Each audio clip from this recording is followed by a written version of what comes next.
Salut à toutes et à tous, je suis Jean Fils-Aimé, docteur en théologie, historien et vaudouologue. Content de vous retrouver à cette capsule hebdomadaire, format spécial, consignes sanitaires oblige. Ne vous inquiétez pas, personne de l'équipe n'est malade. Eh bien, aujourd'hui, comme à chaque semaine, nous allons répondre à une question. Une auditrice a voulu savoir ce que sont les églises pentecôtistes, ce que sont les assemblées de Dieu. Bon. Si vous connaissez un tout petit peu les églises évangéliques, si vous fréquentez une église protestante, eh bien, vous avez l'habitude d'entendre parler des églises pentecôtistes, vous avez l'habitude d'entendre parler des assemblées de Dieu, peut-être en être vous membre vous-même. Bon. Alors, c'est normal parce que ils sont nombreux, les pentecôtistes dans le mouvement évangélique. Aujourd'hui, le Pew Research Center évalue à plus d'un demi-milliard les pentecôtistes dans le monde. On les retrouve littéralement sur tous les continents. On les retrouve en Afrique, évidemment. On les retrouve en Amérique du Nord, où ils sont nés, je vais vous en parler. On les retrouve en Amérique du Sud, on les retrouve en Asie, on les retrouve, n'est-ce pas, en Australie, ce qu'on appelait autrefois l'Océanie, on les retrouve en Europe. Donc, les églises pentecôtistes, les assemblées de Dieu sont partout et cela se comprend. Ils sont évalués, les pentecôtistes, n'est-ce pas, je l'ai dit tout à l'heure, à plus d'un demi-milliard, c'est-à-dire à plus de 500 millions de membres dans le monde. Comment ça a commencé? Quand est-ce que ça a commencé? Où est-ce que ça a commencé? Et aussi, quels sont les traits caractéristiques des églises pentecôtistes? Quels sont les traits caractéristiques des églises de Dieu? Alors, c'est ce qu'on va vous expliquer à partir de maintenant.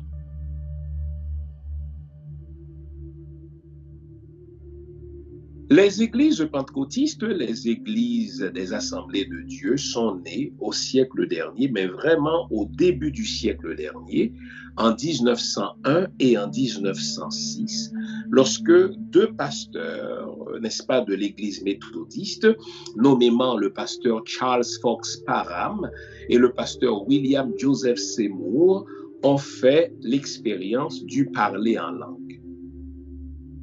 Ça vous paraît habituel aujourd'hui, ça vous paraît une routine si vous présentez une église de Dieu, mais lorsque ça a commencé au début du siècle dernier, les journaux en ont parlé. Lorsque le pasteur Seymour, par exemple, a eu l'expérience du parler en langue, c'était à ce point étonnant que les journaux en ont parlé.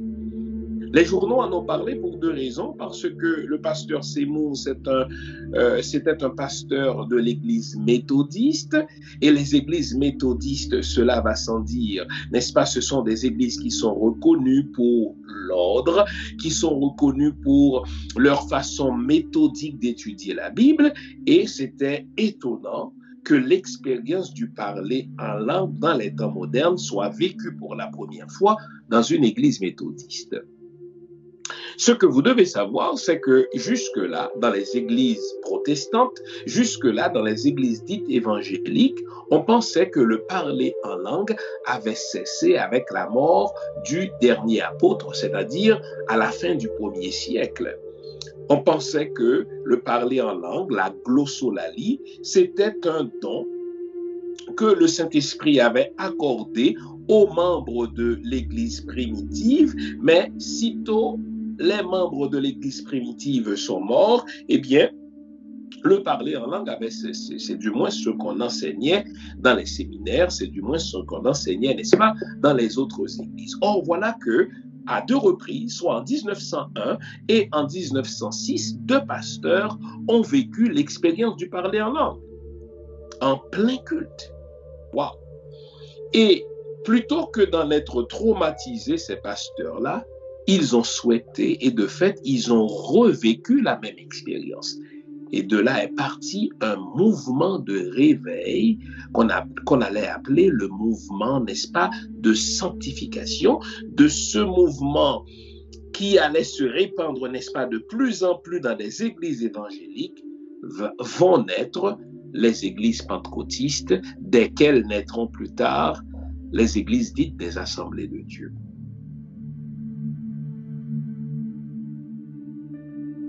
Quels sont donc les traits caractéristiques de ces églises dites pentecôtistes? Quels sont donc les traits caractéristiques de ces églises dites des assemblées de Dieu?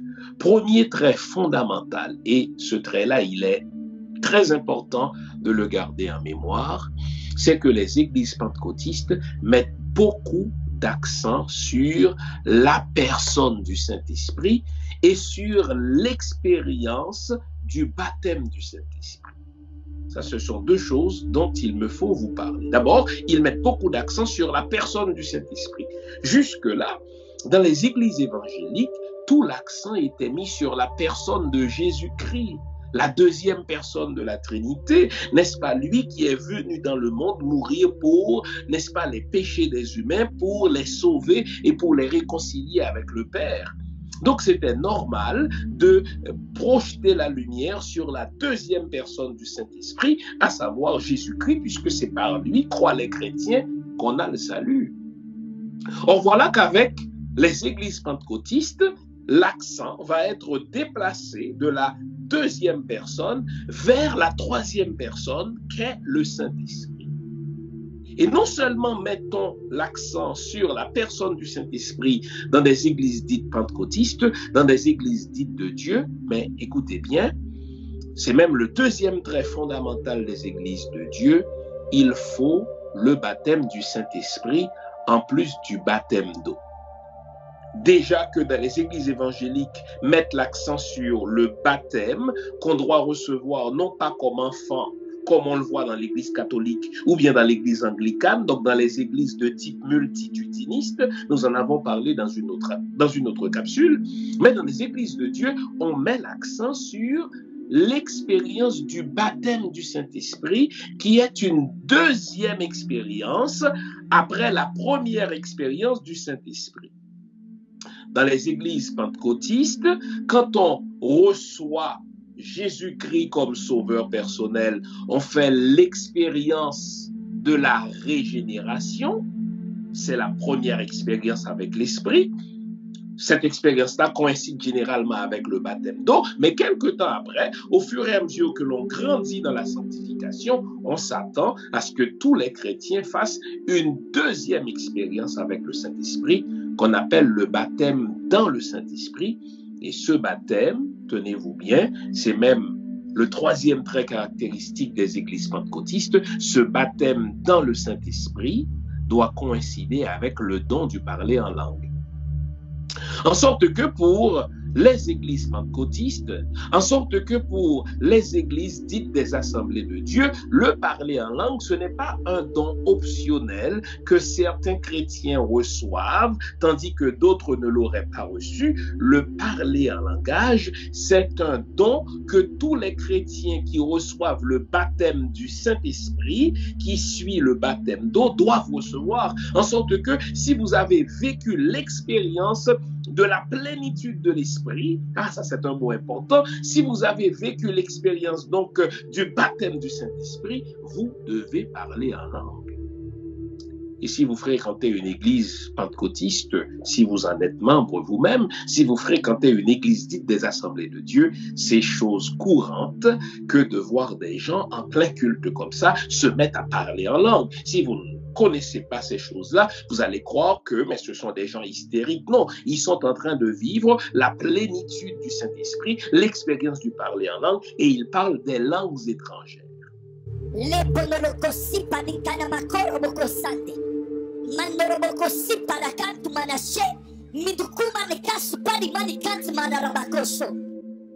C'est des langues que des humains ne parlent pas nécessairement, même si certaines fois c'est des langues humaines étrangères, mais 9 fois sur 10, c'est des langues étrangères que le Nouveau Testament appelle des langues des anges. Vous vous souvenez, dans 1 Corinthiens, Saint Paul, par exemple, dans son hymne à l'amour, dit, écoutez, même quand je parlais la langue des anges, si je n'ai pas la charité, cela ne me sert à rien. Eh bien, la fameuse langue des anges réfère à ce don-là. qu'on appelle techniquement en théologie la glossolalie. Très bien. Une autre caractéristique des églises pentecôtistes, une autre caractéristique des églises de Dieu, eh bien, c'est l'accent qui est mis sur la sainteté. Il faut se sanctifier, il faut se dépouiller, il faut, n'est-ce pas, se séparer du monde, non seulement dans son comportement, dans son langage, dans ses habitudes, car plus on se sanctifie, plus on va vivre l'expérience de la plénitude du Saint-Esprit. Les églises de Dieu, ce sont des églises, n'est-ce pas, dans lesquelles on met aussi l'accent sur les œuvres sociales. Pour quelle raison? C'est parce que les églises pentecôtistes, les églises dites des assemblées de Dieu, veulent revivre, rien de moins, l'expérience de l'église primitive telle que le livre des Actes des Apôtres nous en parle. Vous vous souvenez que dans le livre des Actes des Apôtres, on nous dit que, si vous lisez les premiers chapitres, que dans l'église primitive, il n'y avait pas de pauvres, ceux qui étaient à chacun appartenaient à tous, et ceux qui étaient à tous appartenaient à chacun. Donc, c'est ainsi donc que dans les églises de Dieu, les églises pentecôtistes, on va mettre beaucoup d'accent sur les œuvres sociales. On va construire des écoles, on va construire des dispensaires pour justement fournir des soins de santé, on va donner de la nourriture à ceux qui n'en ont pas, on va fournir des vêtements à ceux qui n'en ont pas. Question de revivre une ambiance de fraternité, une ambiance de convivialité entre ceux qui fréquentent les églises. Les églises de Dieu sont gérées différemment des autres églises évangéliques en ce que le modèle de gouvernance est un modèle, retenez bien le mot, congréganiste. C'est-à-dire que c'est la congrégation, c'est-à-dire que c'est l'assemblée elle-même qui décide de ce qu'elle veut, qui décide de qui elle va choisir comme pasteur, qui décide de qui elle va choisir comme diacre, qui décide de qui elle va choisir comme ancien, c'est-à-dire comme membre du conseil d'administration. Donc, c'est vraiment la congrégation qui est souveraine. Là encore, c'est un modèle qu'on retrouve dans le livre des Actes des Apôtres, puisque c'est l'assemblée elle-même, dans l'Église primitive, qui désignait ceux et celles qui dirigeait les congrégations. Les églises pentecôtistes, les églises dites des assemblées de Dieu, précisément parce qu'elles mettent beaucoup d'accent sur l'œuvre du Saint-Esprit, sont beaucoup plus ouvertes généralement au ministère des femmes.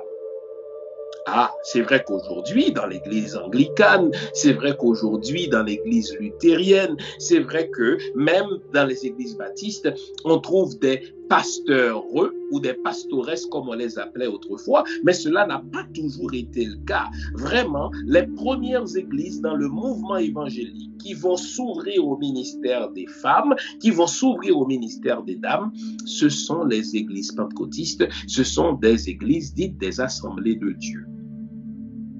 Au niveau doctrinal, eh bien, les églises pentecôtistes, les églises dites des assemblées de Dieu sont comparables aux autres églises évangéliques parce que, de fait, les églises pentecôtistes ou les assemblées de Dieu sont des églises de type évangélique, sauf qu'elles mettent l'accent, je l'ai déjà dit, sur la nécessité pour le croyant, la nécessité pour le chrétien de parler en langue. Ça ne veut pas dire que si vous ne parlez pas en langue, vous n'êtes pas sauvé, mais ça veut dire que si vous ne parlez pas encore en langue, vous n'avez pas encore vécu la plénitude du Saint-Esprit. Car quand on vit la plénitude du Saint-Esprit, on parle en langue et se parler en langue correspond donc avec la deuxième expérience du Saint-Esprit qui est le baptême de l'Esprit. Les églises pentecôtistes, les églises, n'est-ce pas, dites des assemblées de Dieu, ont un autre trait caractéristique en ce que chez elles, ces églises-là, la pratique de la Sainte Seine est plus espacée dans le temps. Dans les autres églises évangéliques, par exemple chez les baptistes, on prend la Sainte Seine une fois par mois. Tandis que dans les églises pentecôtistes, les églises de Dieu, on prend la Sainte Seine généralement 2 fois par année, parfois 1 fois par année, et on va accoupler la Sainte Seine à la pratique du lavement des pieds. Là encore, C'est une pratique qu'on retrouve dans l'Église primitive selon le livre des Actes des Apôtres. Et puisque les églises de Dieu, puisque les églises pentecôtistes veulent reproduire l'ambiance de l'Église primitive, eh bien, elles vont reprendre tout ce qu'on retrouvait dans l'Église primitive. Puisque, selon la tradition évangélique, Jésus a lavé les pieds de ses apôtres avant de leur servir la Sainte Seine, eh bien, les églises pentecôtistes, les églises de Dieu vont pratiquer le lavement des pieds en signe d'humilité, mais surtout en signe d'imitation de Jésus-Christ avant de servir ou de recevoir la Sainte Seine. Les églises évangéliques confessent, n'est-ce pas, les mêmes doctrines, les mêmes articles de foi que les autres églises évangéliques, à part les traits caractéristiques dont je vous parle. Un autre élément caractéristique des églises pentecôtistes, et ceci on le retrouve dès leur fondation au début du siècle dernier, c'est l'accent qui est mis sur les offrandes, c'est l'accent qui est mis sur la dîme, la nécessité pour chaque chrétien de payer sa dîme sur ses revenus. Si vous êtes protestant, si vous êtes évangélique, en tout cas si vous connaissez quelqu'un qui fréquente ces églises-là, eh bien vous savez à quel point c'est important pour ces gens-là de payer leur dîme.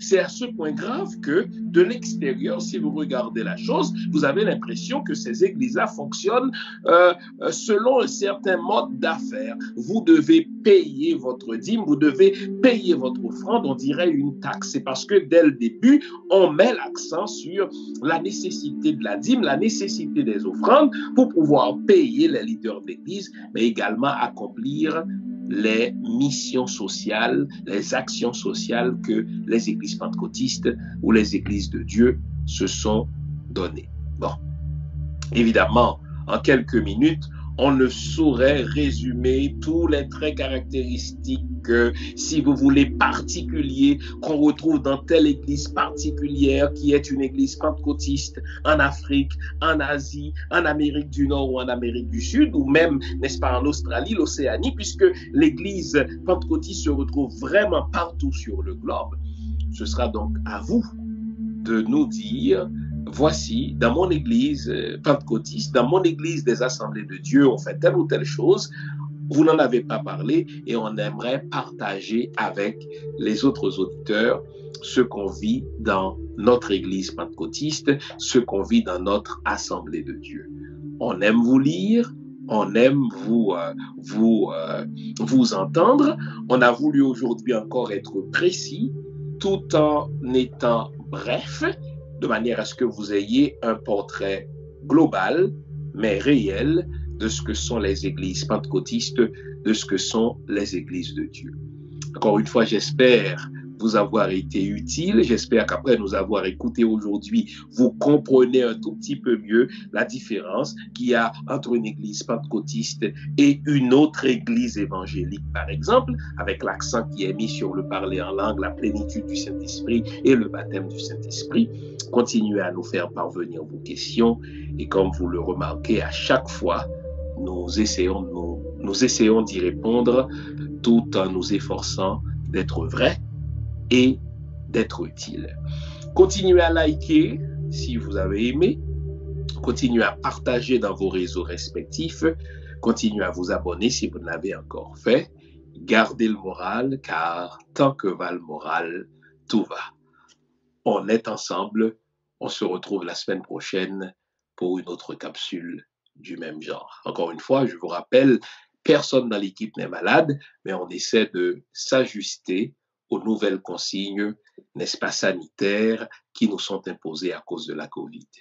On n'est pas en studio, mais on vous rejoint quand même grâce à la magie de la technologie. Au revoir.